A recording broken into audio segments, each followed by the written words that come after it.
Magandang hapon, Pilipinas at sa buong mundo. Tayo po ay sabayang napapakinggan sa Radyo La Verdad 1350 ang UNTV Radio. Una sa ating mga balita. Sinagot na ng Malacanang ang hamon ng ilang mambabatas na mauna nang magpa-lifestyle check si Pangulong Ferdinand Marcos Jr. Ito ay kasunod ng naging utos mismo ni PBBM na buhisiin ng pamumuhay at ari-arian ng mga opisyal ng gobyerno na inuugnay sa umano'y anomalya sa flood control projects. Ito ang balita ni Nel Maribuhok. Lahat po na ehekutibo, miyembro ng ehekutibo ay ready, pati pang Pangulo. Nakahanda si Pangulong Ferdinand Marcos Jr. at lahat ng opisyal sa ehekutibong sangay ng pamahalaan na sumailalim sa lifestyle check. Ito ang sagot ng Malacanang kasunod ng hamon ng ilang mambabatas na mauna na ang Pangulong sumailalim sa sarili niyang utos na lifestyle check.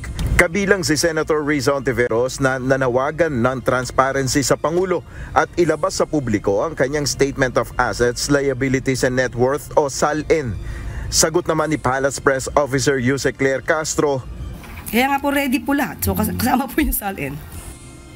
Sa kabila nito, pakiusap ng Malacanang huwag nang haluan pa ng anumang pamumulitika ang utos ni Pangulong Marcos na lifestyle check sa mga opisyal ng pamahalaan. Ang issue po ngayon ay tuligsain at habulin ang mga involved sa flood control projects. So wag po natin ibahin at wag tayo medyo mamulitika patungkol dito. Iniutos ni PBBM ang pagbusisi sa pamumuhay at yaman ng mga opisyal ng executive branch kasunod ng kontrobersya sa pagpapatupad ng flood control projects. Ipauubayan naman ng Malacanang sa Ombudsman ang proseso sakaling magsagawa na ng lifestyle check sa government officials. Ngunit ang Ombudsman po ay isang independent constitutional body at kung ano man po ang kanilang magiging proseso or mechanics patungkol po dito, nasa Ombudsman na po yun. Nel Maribuhok, UNTV News and Rescue. Diyos ang aming sandigan, serbisyo publiko ang aming pinahalagahan. Pag-aaralan muna ng Malacanang ang isinusulong ng ilang mambabatas na higpitan ang regulasyon o batas na gumugobyerno sa mga kontraktor. Lumutang ang issue ng paghihigpit sa mga kontraktor kasunod ng kontrobersya sa flood control projects. Ayon kay Palace Press Officer Undersecretary Claire Castro, titingnan nilang mabuti ang ihahain na anumang panukala ukol dito. Kabilang na dito ang ipinapanukala ni Senator Vicente Soto III na gawing 5 taon ang pag-blacklist sa mga kontraktor na lumalabag sa panuntunan sa halip na 1 taon lamang. Tignan po natin muna kung ano magiging detalye ng igagawing batas ni Senator Tito Soto para po mapag-aralan mabuti. Ito naman po ay para din sa bayan at para din naman sa mga negosyante na inosente naman sa mga ganitong klaseng sitwasyon. Sa gitna ng issue sa umano'y maanumalyang flood control at infrastructure projects, isang panukalang batas ang planong isulong ng ilang mambabatas sa mababang kapulungan ng Kongreso na tatawaging Open Infra Bill.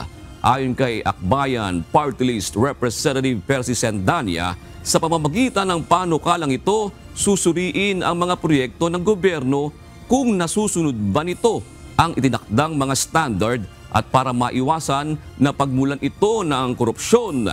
Ito ang balita ni Benedict Samson. So ang Akbayan magpupropose na isang panukalang batas para ang infrastructure ay may oversight committee na tumitingin kung ito ba ay aligned with government standards at ito ba ay malayo sa korupsyon. Panukalang batas na magiging bantay sa isang proyekto ng gobyerno ang Open Infra Bill. Ito ang naisisulong ni House Deputy Minority Leader at Akbayan Party List Representative Percy Sendanya sa susunod na linggo. Ayon kay Representative Sendanya, sa ilalim ng panukalang batas, magkakaroon ito ng Oversight Committee na titingin kung nasusunod ba ang standards at kung posibleng pagmulan ng korupsyon ng isang proyekto. Open Infra Bill Ito yung pag-create ng isang oversight committee para tingnan yung malalaking big ticket government projects. Una, i-check, align ba ito sa development plan? Tapos pangalawa, ito ba ay consistent sa industry standard? At pangatlo, ito ba ay hindi prone sa corruption? Kasi anong nangyari para walang habas itong mga flood control projects? Una, walang master plan, walang sinusundan malang na development plan, kaya kanya-kanyang hirit. Ang nangyari, naging primary source ng leakage sa ating gobyerno. Ayon pa sa kongresista, dapat na magkatulong-tulong ang gobyerno at taong bayan sa mga gagawing investigasyon. Kaya nga kasabay ng panawagan natin, isa publiko ang salin kasi hindi lang dapat audience yung taong bayan dito, dapat sila ay bahagi ng proseso. Tingin ko mahalaga na rin for the ombudsman to step in. At kasama dito syempre pati Civil Service Commission, tinan na natin yung lifestyle check ng ating mga government officials. Samantala, isang kilos protesta naman ang isinagawa ng grupong akbayan sa harap ng tanggapan ng St. Gerard Construction kaninang umaga. Kine-question ng grupo ang mga ari-arian ng pamilya Diskaya na umano'y galing sa buwis ng taong bayan. Bukod sa St. Timothy Construction, pinaniniwala ang nasa kontrol rin ng pamilya Diskaya ang St. Gerard Construction na blacklist na rin ng gobyerno. Kabilang ang St. Timothy Construction sa mga kontraktor na pinagpapaliwanag ni PBBM dahil sa umano'y palpak na flood control project sa Bulacan. Kinakailangan kasi na ipakita natin sa taong bayan na hindi lamang online kundi kahit offline, maramdaman nitong mga kontratista, mga tiwaling opisyal ang galit ng taong bayan. Ito yung tanggapan ng St. Gerard Construction kung saan ipinadala ng mababang kapulungan ng Kongreso ang invitation letter. Pero kahit may tao, wala umanong tumanggap sa naturang sulat. Pero pag tumingin kayo ngayon, ang daming tao sa kabila ng gate. So, paano walang tatanggap? Iniimbitahan, o sino man kinatawan, iniimbitahan, kasi sakto naman yung address ng residence. So, ang di natin maintindihan, bakit walang gustong tumanggap sa kanila? Mukhang may instruction talaga na wag tanggapin. So, talaga umiiwas dun sa accountability. Nakatakdang sa darating na September 2 ang isasagawang investigasyon ng Kamara hinggil sa maanumalyang infrastructure at flood control projects. Benedict Samson, UNTV News and Rescue. Diyos ang aming sandigan, serbisyo publiko ang aming pinahahalagahan. Nakipagpulong si Teachers Party List Representative Antonio Tino kay Baguio City Mayor Benjamin Magalo ngayong araw kung saan pinag-usapan ng mga ito ang tungkol sa mga maanumalyang proyekto. Gayon din ang paglalantad sa mga opisyal na sangkot dito. Sa mga larawang ibinahagi ni Representative Tino, makikita ang naging pag-uusap nila ni Mayor Magalong bago ang nakatakdang pagdinig ng Kamara ukol sa maanumalyang infrastructure projects. Nakatakda ang pagdinig ng House Infrastructure Committee sa darating na September 2. Sinuspindi ni Department of Public Works and Highways Secretary Manuel Bonoan ang lahat ng aplikasyon para sa biyahe abroad ng mga kawani ng DPWH para sa personal na reasons hanggang katapusan ng November 2025 habang nagpapatuloy ang investigasyon sa maanumalyang flood control projects. Sa inilabas na memorandum nitong Biyernes, sinabi ni Secretary Bonoan na bahagi ito ng kanilang paninindigan para sa transparency, accountability at integridad sa serbisyo publiko. Tanging mga personal na travels para sa urgent medical reasons lamang ang papayagan alinsunod sa patakaran ng Civil Service Commission. Nagugat ito sa pag-uugnay sa DPWH sa umano'y ghost at substandard flood control projects na kinasasangkutan umano ng ilang kawani, kontraktor at mga kongresista. Nagpahayag na saloobin si House Spokesperson Attorney Princess Abante laban sa umano'y pambubuli sa mga anak at kaanak ng mga politikong sangkot sa maanumalyang flood control projects. Iginiit ni Abante na sensitibo ang issue ng bullying at dapat dumaan sa tamang proseso ang pananagutan ng mga tiwaling opisyal. Ayon pa sa kanya, naiintindihan niya ang galit ng publiko at netizens, ngunit nagbabala laban sa pagiging selective sa usapin ng online harassment. Dagdag ni Abante, hindi naman haharangin ng Kamara ang anumang investigasyon ng executive branch kasabay ng ipinatupad na lifestyle check ng Pangulo laban sa mga corrupt officials. Posibleng maging subject ng isang ethics complaint ang ginawa ni Leyte 4th District Representative Richard Gomez laban sa ilang kawani ng media na humihingi ng panig niya sa issue ng isang flood control structure sa kanilang probinsya. Punsod nito, matinding alegasyon laban sa media practitioners at paglalantad ng kanilang pribadong impormasyon. Ito ang balita ni Rosalie Cos. Yeah, absolutely. Absolutely. I encourage you to bring it before the Ethics Committee here. Hindi lang pwede mga ganun. No, I mean, you are asked to explain something. You're a legislator. You explain. No? Kaya tayo naging legislator dahil tingin ng tao, marunong tayo magpaliwanag. Tapos yung ganyan na personal na napakalinaw na kailangan may paliwanag, hindi niya gagawin. And then if you compound the issue by insulting people, no, hindi maganda talaga yun. No, I think, the Ethics Committee should be brought into that. Hinikayat ni House Deputy Speaker Antipolo 1st District Representative Ronnie Puno ang mga apektadong media practitioner na maghain ng reklamo sa ginawang matinding akusasyon at paglalantad ng kanilang personal na impormasyon sa social media ni Leyte 4th District Representative Richard Gomez. Nag-post sa kanyang social media page si Congressman Gomez ng screenshots ng mga mensahe ng ilang kawani ng media para kunin ang kanyang panig sa issue ng isang flood control project sa kanyang distrito. Ito ay matapos ipahayag ni Matag-Ob Leyte Mayor Bernie Tacoy sa isang social media post ang limitado umanong suporta ng kanilang district representative sa gitna ng kinakaharap na suliranin sa baha at pagkasira ng isang flood control structure sa kanilang lugar. Pero sa post sa social media ni Representative Gomez, iniuugnay nito ang hiling na panayam o komento sa kanya ng media na umano'y media spin o pagbaluktot o pag-frame ng balita. May pagkakapareho rin umano ang tanong sa kanya na tila mayroong nagkukumpas at kinastusan. Posted ni Gomez sa social media ang mismong mensahe ng ilang kawani ng media, pangalan ng iba sa mga ito at contact numbers. Ayon sa National Union of Journalists of the Philippines o NUJP, posibleng paglabag ito sa Data Privacy Act at isang hakbang na naglalagay sa panganib sa mga kawani ng media. Mariinding paalaala ng organisasyon sa Leyte Representative, trabaho ng mga mamahayag ang magtanong at pabor pa nga ito para sa kongresista na kinukuha ang panig kaugnay ng issue sa kanilang distrito.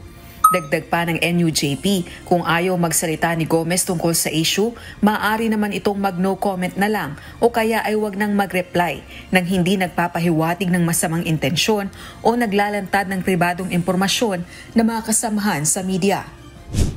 Dismayado naman ang ilang kapwa kongresista ni Gomez sa naging aksyon nito. Git pa ng mga ito, posibleng maharap sa ethics complaint si Gomez kung may maghahain ng reklamo. If a particular government official is being asked on whether or not they have an involvement on a particular matter, it's just a simple question of responding to whether yes, we are involved in this particular matter, or no, we are not involved in this particular matter. I don't think it makes sense to impute ill will or anything else unless we have actual basis to do so. I guess kung may magka-complain po ng mga media personalities, tingin ko naman tatanggapin naman po ng Ethics Committee po yan pagka may nagsampa po ng mga kaso. I'm very disappointed to hear these things, no? At malungkot na nangyayari yung mga ganyan. As a public official, you are expected and held, you're expected to behave and held to a higher standard, no? Than other people. I mean, dapat medyo maayos din yung pakikitungo mo sa lahat ng mga nakasapaligid mo. Wala pang tugon si Gomez sa hiling na panayam sa kanya ng media kaugnay ng mga isyong ito. Hindi rin ito sumasagot sa phone call. Samantala, ayon naman kay Representative Ridon, maaari ring maisama sa gagawing investigasyon ng House Infrastructure Committee o Infracom ang isyu ng gumuhong bahagi ng flood control structure sa distrito ni Congressman Gomez. We'll get the report from DPWH kung kamusta ba yung nangyari talaga dyan. What is the story behind it? Pero I think that can be a subject of an inquiry. Sa September 2, nakatakda ang unang pagdinig ng House Infrastructure Committees sa mga maanumalyang flood control projects. Pangunahin na ang mga ininspeksyon ni Pangulong Ferdinand Marcos Jr. na substandard at ghost projects sa probinsya ng Bulacan. Rosalie Cos, UNTV News and Rescue. Diyos ang aming sandigan, serbisyo publiko ang aming pinahahalagahan. Dapat isailalim sa lifestyle check ang lahat ng mga opisyal ng gobyerno, appointed man o elected. Ito ang posisyon ni Senator Juan Miguel Zubiri matapos iutos ni Pangulong Ferdinand Marcos Jr. ang pagsasagawa ng lifestyle check sa government officials. Para rin sa mambabatas, dapat third party ang magsasagawa ng pagsisiyasat at hindi ang Kongreso. Ito ang balita ni Asher Cadapan Jr. The SALN is a public document. We submitted to the Ombudsman. We also submitted to our agencies of government. Pero I just want to caution na huwag sanang gamitin yung SALN as a weapon against politicians. Kasi nangyari na yan dati under Chief Justice Corona. They weaponized the SALN against him. Walang problema para kay Senate Deputy Minority Leader Juan Miguel Zubiri ang pagsasapubliko ng kanyang Statement of Asset, Liabilities and Net Worth o SALN. Ito ay bilang bahagi ng pagiging transparent nito kaugnay ng utos ni Pangulong Ferdinand Marcos Jr. na isailalim sa lifestyle check ang mga opisyal ng gobyerno. Ngunit binigyan diin ng senador na ilang opisyal, partikular na sa local level, ay maaaring hindi lubos na nalalaman ang pag-fill out ng SALN at may makalimutang ilang items. Gayunman, pabor ito sa pagsasailalim sa lifestyle check, ngunit dapat anya ay gawin ito sa lahat ng mga opisyal. Dapat ang lifestyle check siguro ay dapat lahat, both appointed and elected, because we are not also exempted from these lifestyle checks, di ba? May mga politiko na wala naman po silang income rather than their income from being a politician, at makikita mo naka Rolls Royce, naka Ferrari, paano naman nila makuha itong mga mamahalin na sasakyan?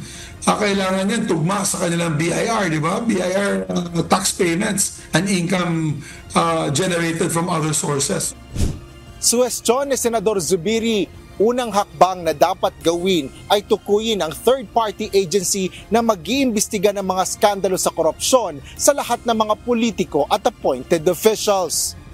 Ayon kay Senador Migs, dapat mayroong komisyon o otoridad na titingin sa mga problema at magsagawa ng mas malalimang pagsisiyasat sa mga yaman at ari-arian ng mga opisyal ng pamahalaan. Isa sa mga maaari anyang maging investigador sa pagsusuri ng yaman ng bawat government official ay ang Ombudsman.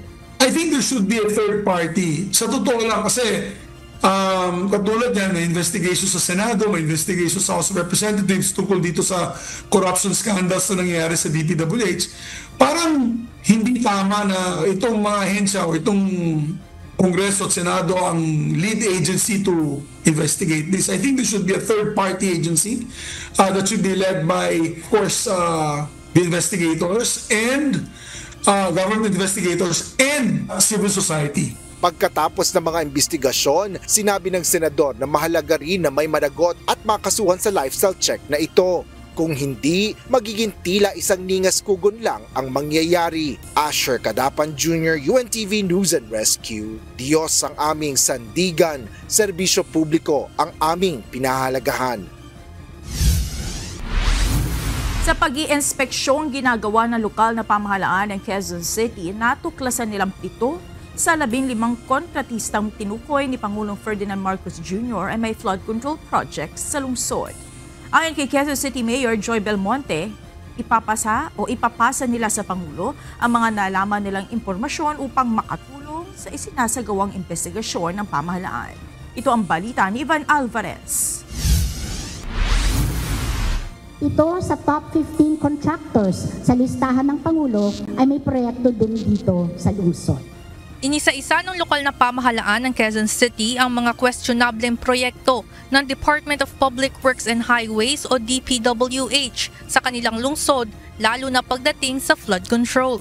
Ayon kay Quezon City Mayor Joy Belmonte, 7 sa nangungunang 15 contractors na una ng pinangalanan ni Pangulong Ferdinand Marcos Jr. ay mayroong kontrata sa lungsod.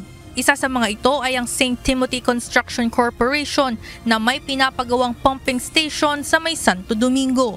Ayon sa ilang residente, bigla na lang may nag-umpisang magkumpuni sa creek na malapit sa kanila. Aywan ko, basta naggawa lang niya unang-una, sinukat nila yung ilog, tinusok kung anong lalim. Yung sumunod, yun, naggawa na sila dyan. Ito yung Matalahib Creek na balak pagtayuan ng pumping station bilang parte ng flood control project na nagkakahalaga ng higit 95 million pesos. Ngunit ayon sa Quezon City Local Government Unit, hindi nila inaprubahan ang Certificate of Coordination nito dahil itinuturing na non-buildable site yung mga lugar na may tubig gaya na lamang nitong creek. Ayon kay Mayor Belmonte, bukod sa paglabag sa pagpapatayo ng mga proyekto sa mga non-buildable sites, ilan din sa nakita nilang mga irregularidad ay ang maling lokasyon na nakalagay sa report. Mayroong nakadeklarang completed na, ngunit ongoing pa rin ang konstruksyon. Mayroong magkakaibang klase ng proyekto, ngunit pare-pareho ang approved budget contract na para umanong may ginamit na template. Giit ng alkalde, malaki ang posibilidad na may anomalyang nangyayari rito. I am convinced that there are anomalous projects. Also, the fact that it's quite suspect for me lang, I'm talking on a personal basis, that we have all these policies in place that require you to coordinate. If you really want the project to be successful, the local government can be very helpful with regards to that. Samantala, simula naman noong taong 2021 hanggang 2025, sa 1,652 na proyekto ng DPWH sa Quezon City, tanging 138 lamang ang inaprubahan ng lokal na pamahalaan ang Certificate of Coordination o COC. Ngunit sa kabila ng kawalan ng mga kaukulang dokumento, mayroon pa ring mga kontratistang tuloy sa paggawa ng mga proyekto. Kung bakit nagpo-proceed, the question is, well, we don't know why. So, hindi naman natin, well, wala silang coordination at first instance. So, hindi natin alam kung bakit tinutuloy. So, outright violation siya ng 3 policies kanina. Ayon kay Mayor Belmonte, walang dahilan upang hindi ito ipaalam sa LGU, lalo na at alam ng mga kinauukulan na may umiiral na Infrastructure Committee sa QC, kung saan ipinipresenta ang anumang proyekto na nais ipatayo sa kanilang lungsod, kung saan pinagdidesisyonan kung aaprubahan ba ito o hindi. How do I feel? I feel frustrated and I feel angry because parang dinidisrespect ang local governments, no? When in fact, ang local government code is very, very strict with regards to the autonomy of local governments.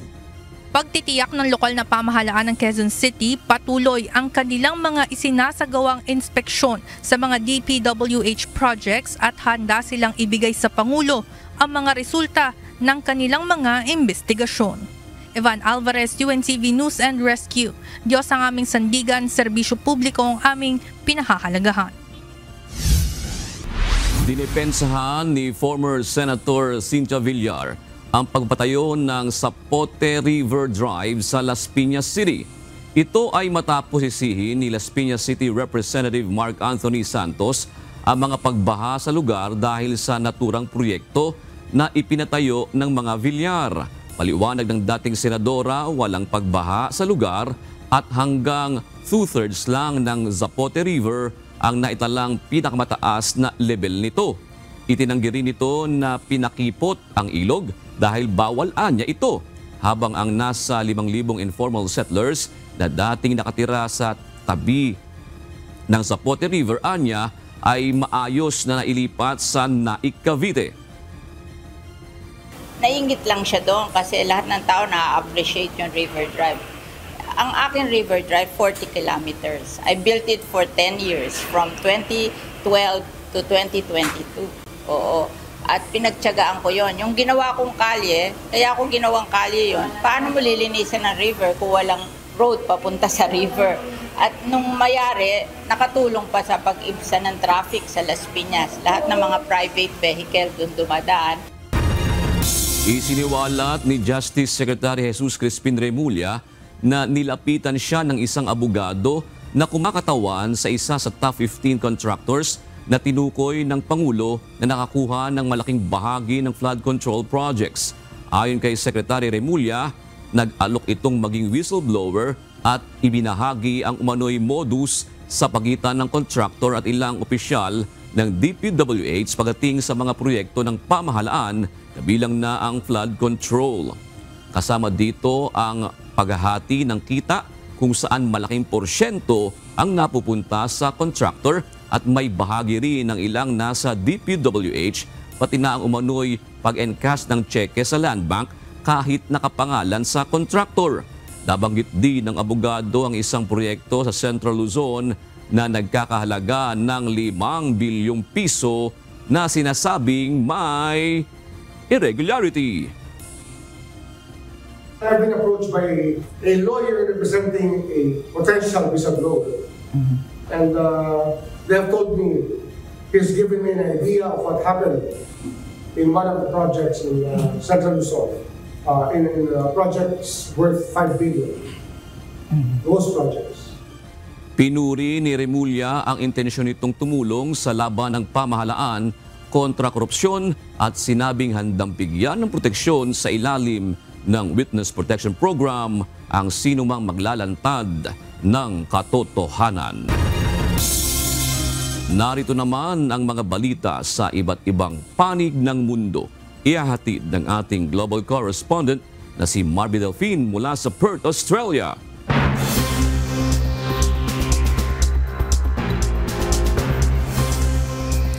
Magandang gabi naman sa inyo dyan sa Pilipinas, June. Nagbabala ang United Nations hinggil sa lumalalang krisis sa Gaza kung saan libo-libo na ang nasawi at milyon-milyon ang napilitang lumikas. Pinangunahan ni UN Secretary General Antonio Guterres ang panawagan para sa agarang aksyon laban sa umano'y malawakang paglabag sa karapatang pantao. Ito ang balita ni May Viandog. Gaza is piled with rubble, piled with bodies, and piled with examples of what may be serious violations of international law. Mariing kinondena ni UN Secretary General Antonio Guterres ang tinawag niyang endless catalog of horrors na nararanasan ngayon sa Gaza. Halos 2 taon na mula nang sumiklab ang digmaan sa pagitan ng Hamas at Israel matapos ang pag-atake ng Hamas noong 2023. Sa pinakahuling datos ng Gaza Health Ministry, higit 62,900 na ang nasawi kung saan karamihan dito ay mga sibilyan. Sa kabilang banda, patuloy ang opensiba ng Israel at inihahanda na umano ang mas malawak na operasyon sa Gaza City. Ayon sa Israeli military, layunin nito ang pagdurog sa Hamas, ngunit binabalaan ng UN na milyon-milyong sibilyan ang nalalagay sa panganib. Hostages taken by Hamas and other groups must be released, and the atrocious treatment they have been forced to endure must stop. Civilians must be protected. Kasabay nito, muling nanawagan si Guterres na agarang palayain ang mga bilanggo ng Hamas at itigil ang paglabag sa karapatang pantao. Iginiit ng UN chief na bilang occupying power, may malinaw na obligasyon ang Israel. Kabilang dito ang pagtiyak sa pagpapasok ng pagkain, tubig, gamot at iba pang pangunahing pangangailangan kasama na ang malawakang humanitarian access. Samantala, lumalala ang tensyon matapos ang panukala ng ilang Israeli official na annexation o pag-angkin sa ilang teritoryo ng Gaza. The deaths and destruction in Gaza are without parallel in recent times. Famine is no longer a looming possibility. It's a present-day catastrophe. These are the facts on the ground. And they are the result of deliberate decisions that defy basic humanity. Nagbabala pa ang UN chief na hindi nabanta kundi kasalukuyang realidad ang matinding tagutom sa Gaza. Batay sa World Food Program, aabot sa 1 milyon ang nasa bingit ng pagkagutom kasabay ng kawalan ng sistema sa pagbibigay ng pagkain, tubig at serbisyong medikal.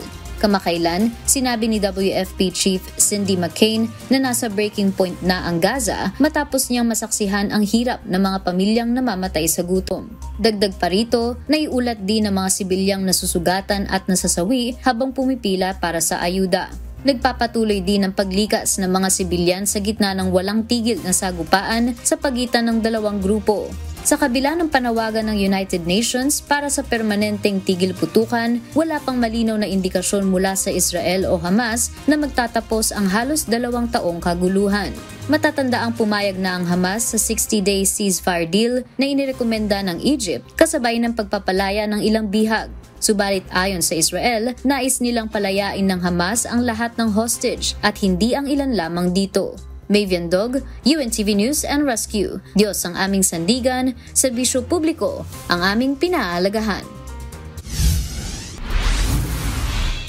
nagkagulo sa Mexican Senate noong Miyerkules sina Alejandro Alito Moreno Cardenas ng oposisyon at Senate President Geraldo Fernandez Noroña matapos hindi bigyan ng pagkakataong magsalita si Moreno sa plenary session sa Mexico City. Sa televised footage, makikitang nagtulakan at nagsuntukan ang dalawang senador habang nakialam din ang ilang mambabatas. Ayon kay Moreno, si Noroña ang unang nanulak, ngunit iginiit naman ng huli na maghahain sila ng reklamo laban sa lider ng partido. Ahí están claros los videos y terminando el himno nacional me quiso dar la espalda para dejarme con la palabra en la boca. Le hice un gesto, ¿qué pasó? Explícame esto, y él me empuja. Y de ahí la situación tensa que ocurrió. Pasado na sa Texas, USA ang Senate Bill 17 na nagbabawal sa mga tao at kumpanyang mula China, Iran, North Korea at Russia na bumili o magrenta ng ari-arian sa nasabing US state. Ayon sa mga opisyal, layunin ng batas na maprotektahan ang pambansang seguridad. Gayunman, binatikos ito ng mga kritiko bilang diskriminasyon laban sa Asian at immigrant communities. Mariing tinutulan ni Representative Jean Wu ang bagong batas na tinawag niyang anti-Asian at nakakasama sa ekonomiya ng estado. Samantala, ilang Chinese-American groups ang naghain ng kaso laban sa SB 17 at tinawag itong Chinese Exclusion Act of 2025. Inaresto ng korte sa South Korea ang dating First Lady na si Kim Kyun-hee matapos maglabas ng warrant of arrest ang special court kaugnay ng mga kasong bribery at illegal influence peddling na kanyang itinanggi. Siya ang kauna-unahang dating First Lady na naaresto at ngayon nakakulong kasama ang kanyang asawa na si dating Pangulong Yoon Suk-yeol. Kabilang sa mga paratang laban kay Kim, ang pagtanggap ng mamahaling Chanel bags, diamond necklace at isang Van Cleef pendant na nagkakahalagang higit 60 million won na hindi idineklara sa kanilang financial disclosure. Ayon sa mga otoridad, inaprubahan ng korte ang pag-aresto dahil sa posibilidad na sirain o pakialaman ni Kim ang ebidensya laban sa kanya. At yan ang mga balita mula sa iba't ibang panig ng mundo. Mula dito sa Perth, Australia, ako si Marvin Delfin. Magandang gabi. Kinumpirma ng Philippine National Police na naghain ng leave of absence si dating PNP Chief Police General Nicolas Torre III. Naglabas naman ng pahayag ang dating Chief PNP matapos siyang maalis sa pwesto bilang hepe ng PNP. Ito ang balita ni Lea Ilagan. Siya po ay nag-apply ng leave na nagsisimula po ng August 28 at magtatapos po ito sa September 29, so halos isang buwan po. Ginamit po niya yung kanyang leave na mandatory, special privilege leave at yung kanyang pong service leave. Nakabakasyon ng isang buwan si dating Philippine National Police Chief, Police General Nicolas Torre III matapos na mag-file ng leave of absence simula August 28. Nilinaw din ni PNP Public Information Office Chief, Police Brigadier General Randolph Tuanyo, na sa Personnel Holding and Accounting Unit o PHAW, nakatalaga si General Torre sa ngayon at hindi sa Office of the Chief PNP na una nang napaulat. Kaya naman, ang Directorate for Personnel and Records Management o DPRM-ANIA ang nag-aproba ng leave ni General Torre. Sinabi pa ng General na obligado ding mag-report sa trabaho araw-araw ang dating Chief PNP simula sa September 30 pagkatapos ng kanyang leave. Nang tanungin si General Tuanyo kung ano ang magiging trabaho ng dating hepe sa PHAW, ito ang kanyang naging tugon. Binibigyan din po ng duty kung mapapansin ninyo, halimbawa ng mga nakaraang panahon po, pagka yung may mga parades po tayo, sila po yung mga nagiging elements, sila po yung mga nagiging troop commander o battalion commander sa mga parades. At sila po ay nagjo-duty rin po, kung ikaw ay Lieutenant Colonel, sila po ay nagjo-duty rin sa PCC ng mga command duty officer, SNDO. May mga duty rin din po yan, may mga patch. Samantala, nagsalita na si General Torre 4 na araw matapos siyang alisin sa pwesto bilang pinuno ng PNP. Sa kanyang Facebook page, iginiit ni Torre na wala siyang sama ng loob sa Pangulo kahit na biglaan siyang inalis sa pwesto. Inuulit ko na wala akong sama ng loob sa ating Pangulo Nauunawaan ko na kailangan niyang gumawa ng mga mabibigat na desisyon. At ang pagkaalis ko bilang Chief of the Philippine National Police ay isa lamang sa mga ito. Pulis pa rin naman ako, and I serve and I still continue to serve at the pleasure of the President and of our country. Nagpasalamat din ito sa mga sumusuporta sa kanya, kasabay ng pahayag na hindi siya dapat kaawaan sa nangyari. Salamat din sa mga naawa sa akin, ngunit hinihiling ko sa inyo, huwag niyo akong kaawaan. In spite of my abrupt removal as Chief of the Philippine National Police, okay po ako. Kung meron man tayong dapat kaawaan, iyon ay ang milyon-milyon nating mga kababayan na paulit-ulit na nagiging biktima ng palagiang pagbaha. Sila ang tunay na nangangailangan ng tulong at kalinga sa panahon ngayon, sapagkat hindi naman sila ang dapat laging nagdudusa at naghihirap tuwing tagulan. Si General Torre ay inalis sa pwesto noong August 25 at pinalitan ito ni Lieutenant General Jose Melencio Nartates Jr. Leia Ilagan, UNTV, News and Rescue. Diyos ang aming sandigan, serbisyo publiko ang aming pinahahalagahan. Positibo ang pananaw ni Philippine National Police Chief, Police Lieutenant General Jose Melencio Nartates Jr. na mataas ang moral ng mga opisyal ng pambansang pulisya. Ito ang pahayag ng bagong hepe ng PNP matapos makaharap ang matataas na opisyal ng pambansang pulisya sa kauna-unahang command conference na kanyang pinangunahan kanina. Nagbabalik si Leia Ilagan. The morale of the PNP is high as according to their feedback, and I have laid down my program and focus activities of our Philippine National Police before hearing the different emerging problems and or challenges dito sa kanilang jurisdiction, especially the regions. Hindi apektado ng agarang pagpapalit ng liderato ang mga opisyal ng pambansang pulisya. Ayon kay Philippine National Police Acting Chief Police Lieutenant General Jose Melencio Nartates Jr., mataas ang moral ng kabuuang 76 na high-ranking officers ng PNP na dumalo sa unang command conference nito sa Campo Crame.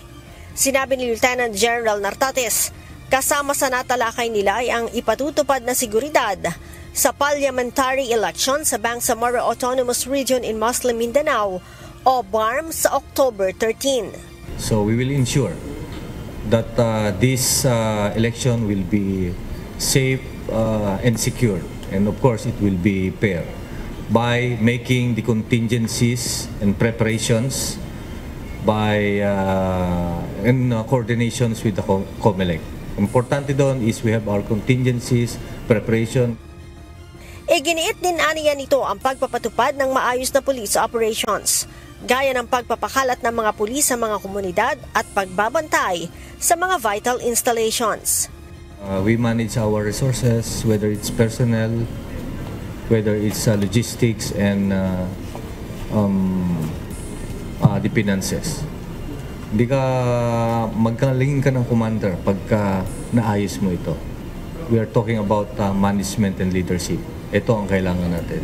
And so, we must improve our police operations. The police operations is, ang ini-employ natin is yung enhanced managing police operations. Okay? So, kailangan natin yun. So, and then, of course, we will improve and or revisit our risk management plan. Risk management plan is to see to it that the community, the vital installations, as well as the international or national activities are being taken care of. May paalala rin ang bagong pinuno ng pambansang pulisya sa mga opisyal ng PNP, lalo na sa mga regional directors. I reminded each and everyone that in everything they do, especially the regional directors, the commanders, ang paggawa ng decision nila ay of course is always in bank to ensure that what I'm doing or itong decision ko ay is this for the good of the service, Is this the honorable thing? It is this for justice? Kaya nga, service, honor, and justice. 4 na oras ang inabot ng unang command conference ni Lieutenant General Nartates kasama ang mga opisyal ng PNP. Leia Ilagan, UNTV, News and Rescue. Diyos ang aming sandigan, serbisyo publiko ang aming pinahahalagahan.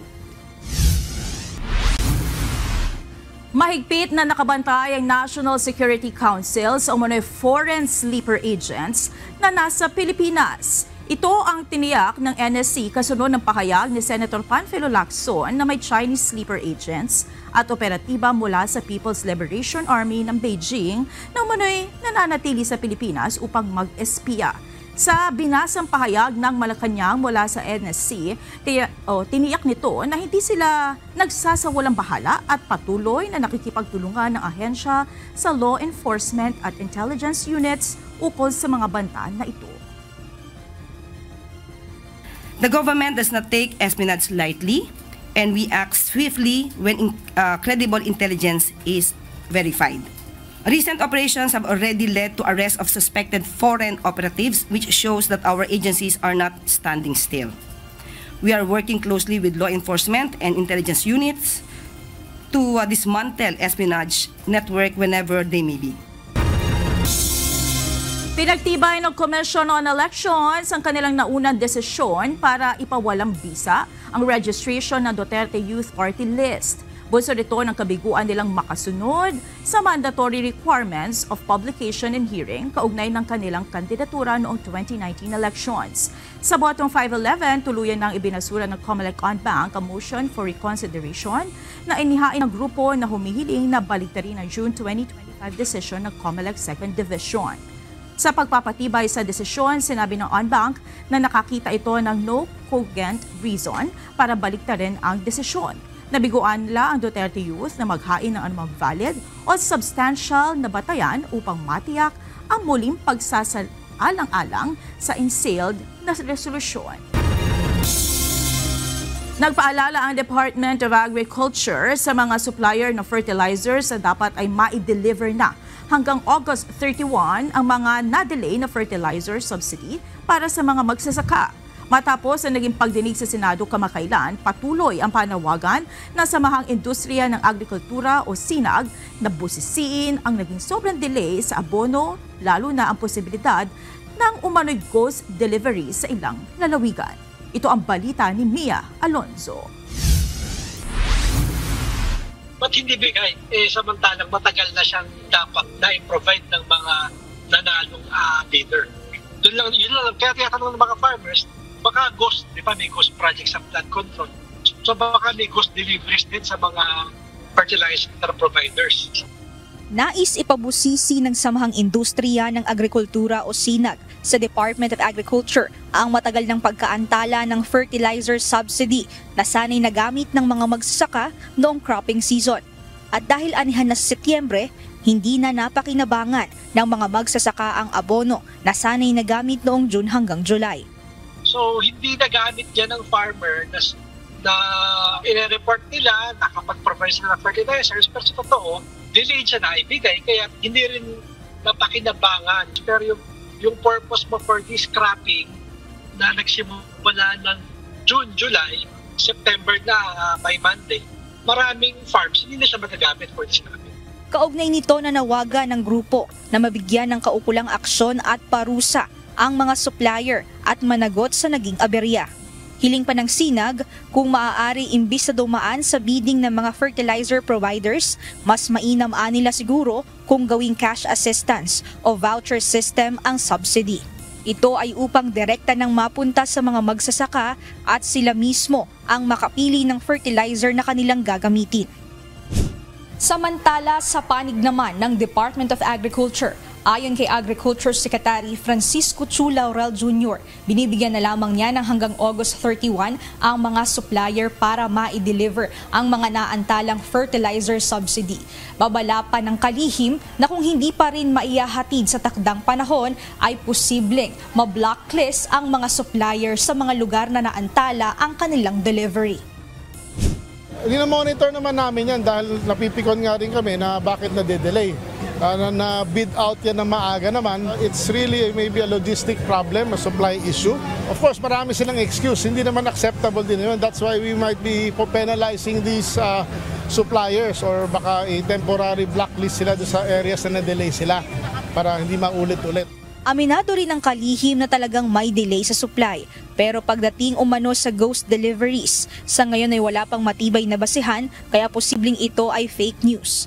Stricto naman tayo dyan pero hindi ko rin kinancel yung mga kontrata na yon dahil nabili ng DA yun ng mas mura pa eh. Kung kinancel yung mga kontrata na yon, kung nagre-rebid baka lalong ma-delay, number one. Number two, mas mapapamahal ng gobyerno. Dagdag pa nito, sa pakikipag-usap niya sa mga supplier, nag-commit na aniya ang mga ito na makahabol sa delivery. Subalit para sa Sinag, huli na talaga ang dating ng subsidized fertilizer. Kahit dumating pa ito ng August 31, ay malamang sa susunod na cropping season na lamang ito mapakinabangan ng mga magsasaka. Mia Alonso, UNTV News and Rescue. Diyos ang aming sandigan, serbisyo publiko ang aming pinahahalagahan.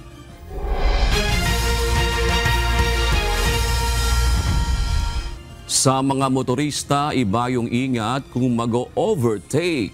Sa Sorsogon City, isang rider ang sugatan at nawala ng malay sa isang aksidente na nangyari kagabi. Magkatuwang naman na nirespondihan ng UNTV News and Rescue Team at ng Sorsogon Disaster Risk Reduction and Management Office ang biktima sa aksidente. Ito ang balita ni Resty Gosmo. Kita sa CCTV footage na ito kung paanong sinakop ng isang motorsiklo ang linya ng minibus na dahilan upang sumalpok ito. Kanin ako doon, may 5 pasahero, papunta ko sa Sorsogon. Ngayon, nakita ko siya doon nag-overtake na sa 3 motor. Ngayon, pag overtake niya sa 3 motor, kumanon yung sasakyan niya, yung motor niya. Ngayon, nag-full stop ako dyan. Nakangiti na ako, ginitid ko lang mabuti. Tapos, initay ko na tumama siya dito, wala na akong gawa eh, wala na akong pagkikitan, wala na akong pagkikitan, kaya nag-full stop na ako. Habang binabaybay ng UNTV News and Rescue Team ang kahabaan ng Abuyog-Gubat Road, ay saktong nakasabay nito ang Sorsogon City Disaster Risk Reduction and Management Office na papunta sa lugar ng aksidente. Naganap ang banggaan sa Abuyog, Sorsogon City pasado alas 6 kagabi, August 28. During the accident po ma'am is nasa likod po ako ng motor na sinusundan ko, ito pong nadisgrasya. Ano po siya ma'am, gumagawang na po mula po dun sa Abuyog hanggang dito po sa incident na to. Yung motor po is sumisiksak na po, kumakain na po ng linya sa kabila. Tapos pagdating po dito sa area, yung motor po is dumiretso na po siya sa kaliwa, tapos umiwas po yung bus, nasalpok po siya ng motor. Ang nangyari po kasi, tikis-tikis po siya, malayo na siya. Kaya nga gumilid na ho, tumabi na ho kami. Tapos kasama yung takbo niya, kaya sumalpok siya doon. Nawala ng malay ang driver ng motorsiklo matapos itong magtamo ng iba't ibang sugat sa katawan, matinding pagdurugo sa ulo at possible deformity sa kaliwang paa. Kaagad namang nilapatan ng paunang lunas ng UNTV News and Rescue at Sorsogon City Disaster Risk Reduction and Management Office ang lalaki. Kaya agad na nagsagawa o nagkabit ng oxygen support sa pasyente. Naging katuwang ang team ng CTDRMO sa pagbibigay ng paunang lunas. Katulong ang team sa pagkocontrol bleeding at sa pagsasagawa ng splinting dahil ito ay mayroong possible deformity sa kaliwang paa.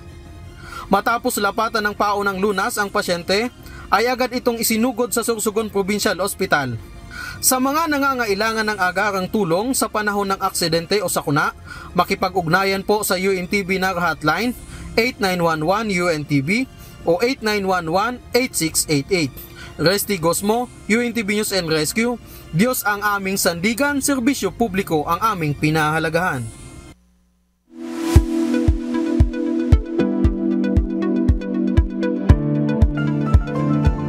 Nagpapaalala ang mga ilang health experts na hindi lamang simpleng sakit sa tiyan ang gastric ulcer dahil maaari itong magdulot ng malalang komplikasyon kapag napabayaan. Ano nga ba ang ibang maaaring dahilan ng gastric ulcer? Ito ang balita ni Kichi Cipriano.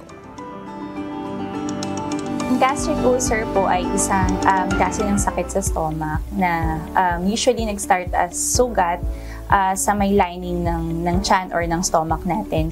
Hindi basta sakit sa tiyan ang dulot ng gastric ulcer. Maaari itong mag-umpisa sa maliit na sugat sa lining ng stomach at lumala kung hindi aagapan. Ayon kay Dr. Desiree Jane Lacuin, isang gastroenterologist mula sa Makati Medical Center, nangyayari ito kapag nawawala ang balanse sa proteksyon ng stomach at produksyon ng acid. Nangyayari po ito pag nagkakaroon ng imbalance or nawala ng balance yung sa protection ng stomach natin and yung production ng acid. So pag masyadong nawala ang protection niya or masyadong mataas yung acid production, so nagkakaroon ng sugat or ulceration na tinatawag natin gastric ulcer. Ayon kay Dr. Lacuin, kabilang sa risk factors ang abdominal obesity o sobrang laki ng tiyan na nagdudulot ng acid reflux at posibleng ulcer. At bagaman mabuti ang paminsan-minsang fasting o pag-aayuno, kapag nasobrahan naman ay maaaring magpalala ng acid imbalance. Pag meron tayong abdominal obesity, pag malaki yung tiyan, so tumataas yung abdominal pressure po. So pwede siyang mag-cause ng yung hernia tinatawag natin. And then yun, pag buntis, kadalasan nagkakaroon ng acid reflux kasi ganoon din po tumataas yung abdominal pressure. So yung stress can increase the acid production and then eventually kung recurrent siya, it can also lead to ulcer formation. Okay lang naman mag-fast from time to time pero yung absence ng food sa stomach ng matagal, pwede siyang yun nga mag-increase din ng acid production natin. So indirectly din, pwede siyang mag-cause ng imbalance.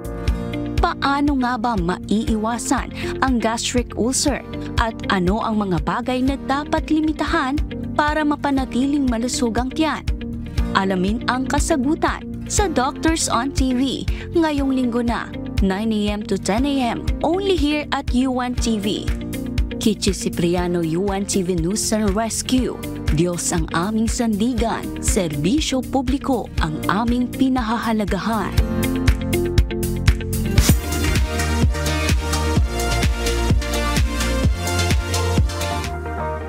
Dumagsa ngayong gabi ang Wishers sa inaabangang anniversary concert ng Wish 1075 sa Eton Centuries, Quezon City. Tampok sa concert ang live performances ng ilang fan-favorite OPM artists.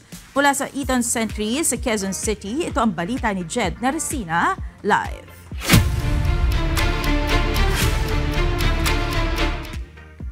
Jed, sino-sino mga artists ang mapapanood sa concert ng Wish 1075 ngayong gabi?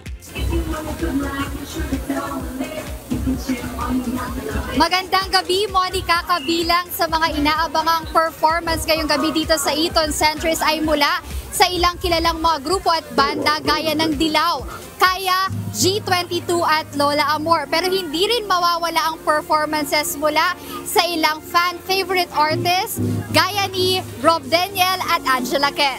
Tampok ngayong 11th anniversary ng nag-iisang FM radio station on wheels ay ang launch ng Stopover Sessions na bagong content series ng Wish kung saan mas personal na makikita ang mga artists dahil magper-perform sila sa labas ng iconic Wish Bus. Para sa ilang wishers na pumunta sa concert ngayong gabi, mas intimate at personal na musical experience ang dala ng Stopover Sessions.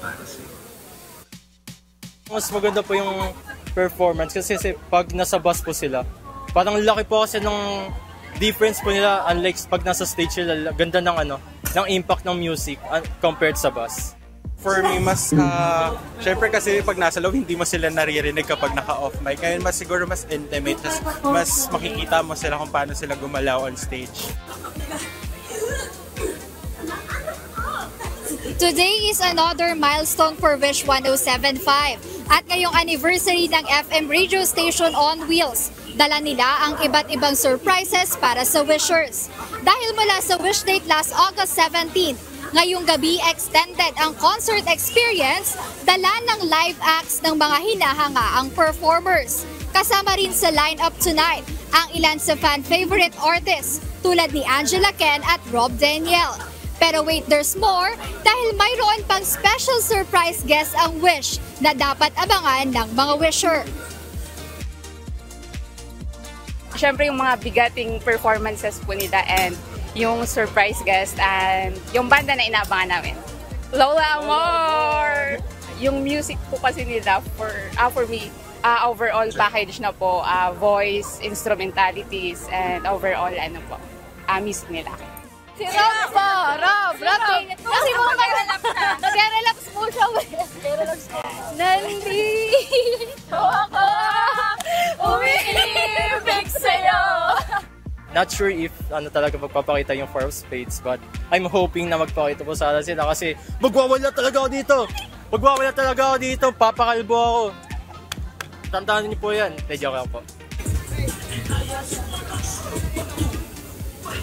This year is also the 11th year since the Wish Bus debut, turning streets to stages and bringing music to where the people are. Ngunit maliban sa fun and exciting musical performances, isa sa highlight ng selebrasyon ay ang tatak na charity o kawang-gawa ng Wish 1075 sa mga piling benepisyaryo. Bahagi na rin talaga ang charity sa advokasya ng Wish bukod sa pagpapromote nila ng original Filipino music, OPM icons at rising artists sa bansa.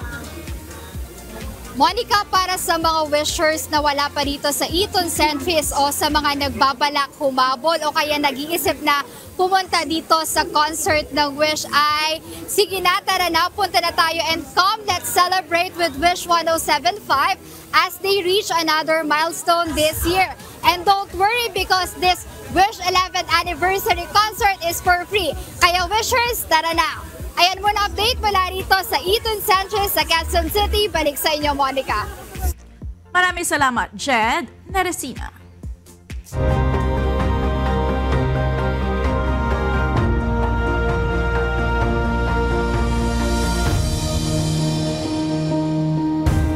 Sa gitna ng maraming problema ang kinakaharap ng bayan, isang grupo ang mas pinili na maging bahagi ng solusyon.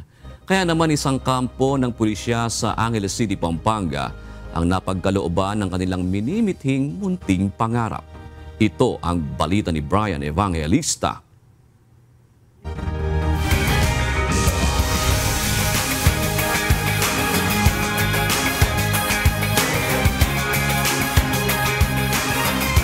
Hindi mo na kailangang lumapit doon para makikita mo na agad kung sino yung mga naglalakad dyan. Opo, ganun po. Kasi halos paikot po yan eh. Puno po siya ng solar. Napadali ang trabaho ni Patrolman Chris D. Manuel at nabawasan na rin ang kanyang alalahanin sa tuwing magbabantay sa gate ng kampo ng Philippine National Police sa Angeles City sa Pampanga kapag siya ay nasa night duty. Maliwanag na kasi sa kanilang kampo matapos malagyan ng 30 solar street lights mula sa Members Church of God International. Matagal na ho naming alam ang pagtulong na ginagawa ng MCGI. Katunayan, nung ako po ay naka-assign sa Camarines Norte bilang Provincial Director, ay nagbigay din po ng tulong sa amin ang MCGI. Nag-donate din po siya ng mga solar light, hindi lamang po sa kapulisan, pati sa mga liblib na lugar sa Camarines Norte. Kaya hindi na po bago sa amin ito. Kaya nung napagbigyan po tayo na ma-assign dito sa Angeles City, agad ko pong naisip si Brother Daniel para muli maglambing sa kanya ng mga solar light po dito sa kampo. Nagbigay inspirasyon si Kuya Daniel Razon sa ginawang pagtitipon.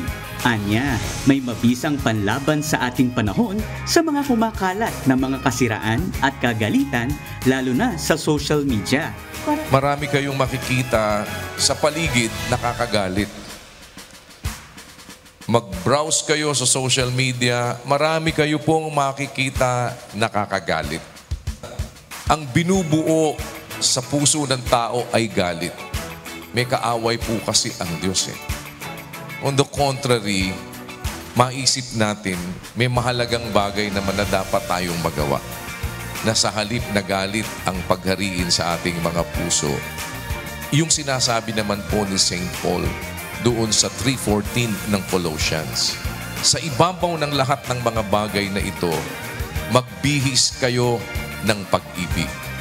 Bukod sa solar lights, Bahagi ng kawang gawa na ginawa ng MCGI ay ang pagbibigay ng libreng konsultasyong medikal sa mga pulis at kanilang mga kaanak. Nagkaloob rin ng mga libreng gamot at assistive devices ang MCGI para sa kanila. Na nagkaroon po ng isang religious sector na gumawa po ng malakihang medical mission, hindi lang po sa PNP, pati po sa mga dependents natin. And pati po yung mga retired members po ng Angeles City na invite din po. At ang masasabi ko po is napaka-generous nyo po kasi hindi lang siya basta medical mission na may libreng gamot. Meron ding groceries, may mga assistive devices. Kaya kanina po na nag-ceremonial donation po sila dun sa mga assistive devices. May nakakita po ako mga PNP personnel na umiiyak. So, ganun po kami katawa. Yan din ng tulong na makalakad siya, makamobilize siya, mobility niya, at magamit din niya sa pag-aaral. Buri kami nagpapasalamat na nagkaroon kayo ng ganitong programa, lalo-lalo na sa mga kapulisan ng Angeles. Yung inyong medical mission sa pagbibigay nyo ng wheelchair, cane, at nebulizer, malaking tulong po yan sa mga anak, mga magulang ng aming kapulisan.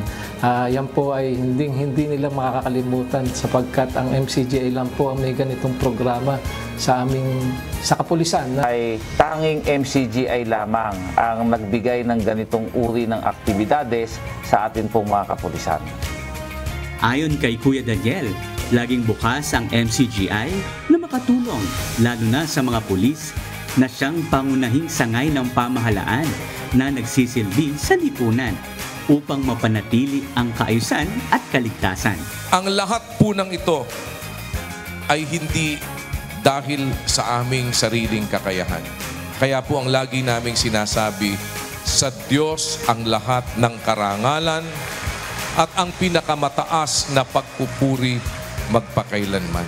Kaya po sana pahintulutan ninyo, makasama po ninyo kami sa anumang paraan at sa anumang bagay na mabuti. Makakaasa po kayo, hindi ito sa tulong ng Diyos ang magiging huli. Sa anumang paraan, ang MCGI po ay makakatulong sa ating komunidad, sa atin pong mga kababayan, sa ating mga kapwa-tao na inyong nasasakupan. Pahintulutan po ninyo sa tulong at awa ng Panginoon, maging kabahagi kami nito at maging maliit na kasangkapan na ang kabutihan ng Diyos ay makarating sa ating mga kapwa-tao na nangangailangan. Brian Evangelista, UNTV, News and Rescue. Diyos ang aming sandigan, serbisyo publiko ang aming pinahalagahan.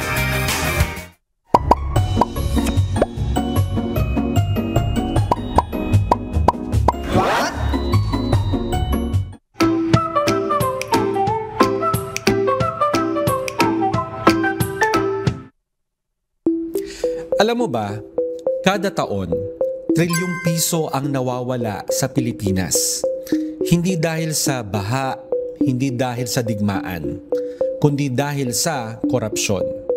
Narito ang 5 mga nakakagulat na katotohanan tungkol sa korupsyon dito sa Pilipinas. Fact number 1. Ayon sa United Nations at iba pang estimate, mahigit 1.6 trillion pesos ang nawawala sa Pilipinas kada taon dahil sa korupsyon. Imaginein mo, sapat na sana ito para pondohan ng libreng edukasyon, libreng healthcare at mas maayos na public services para sa lahat. Fact number 2. Sa Transparency International Corruption Perceptions Index 2023, ang Pilipinas nasa rank 114 out of 180 countries. Ang score natin, 33 over 100. Ibig sabihin, halos bagsak tayo pagdating sa good governance. Mas mababa pa sa karamihan ng Asian neighbors natin. Fact number 3. Flood control projects. Mahigit 2 trillion pesos na ang ginastos ng gobyerno sa loob ng 15 taon para daw sa anti-baha. Pero ayon sa mga eksperto, baka kalahati lang ng pondong yan ang tunay na napunta sa mga proyekto.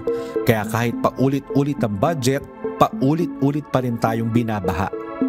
Fact number 4. Isang sample lang, sa Bulacan, may flood control projects na nagkakahalaga ng 548 billion pesos. Pero ngayon, under fraud audit ng Commission on Audit dahil may duda kung ghost projects lang ito o substandard ang pagkakagawa. Fact number 5, hindi lang pera ang nawawala sa korupsyon. Nawawala ang tiwala ng tao, ang kalidad ng serbisyo at mismong kinabukasan ng bawat Pilipino. Yung dapat na ginhawa, napapalitan ng hirap. Kaya sa susunod na makita mo ang baha, traffic o kulang na gamit sa ospital, tandaan mo, hindi lang yan dahil sa malas o kalamidad. Maraming ugat ito at isa ang korupsyon. At hanggang hindi ito natutugunan, paulit-ulit lang ang problema. Pero may magagawa tayo. Maging mapanuri, maningil ng tama, at huwag manahimik. Dahil ang buwis mo, dapat nauuwi sa bayan, hindi sa bulsa ng iilan.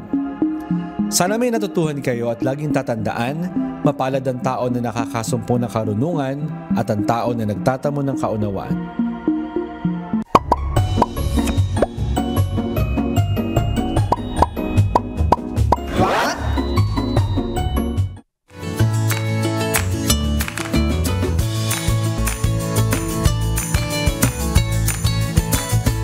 Narito po ang ating mga kausi ngayong araw ng Friday. Salamat po at shoutout kina Virgie Huerto, Gogo Ronquillo at Franklin Luzica. Maraming salamat din kina Victor Usman, Eduardo B. Malabarbas at Noela Zunega. Samantala mga kasambahay, kung may mga istorya po kayong nais balikaan sa Ito ang Balita, pwede niyo po ito muling mapanood sa aming mga official social media account. Magtungo lamang po sa UNTV News and Rescue YouTube channel at i-click ang subscribe button. Gayun din sa aming Facebook, Instagram, X at TikTok accounts. Mapapanood nyo rin po rito ang iba pang news programs ng UNTV, pati na iba pang video ng nag-iisang public service channel. Kaya subscribe, like, and share. Narito naman ang salita ng Diyos na ating sandigan mula sa aklat ng awit 119 at 165 na nagsasabi, dakilang kapayapaan ang tinatamo nila na nagsisiibig ng iyong kautusan at sila'y walang kadahilanang ikatitisod.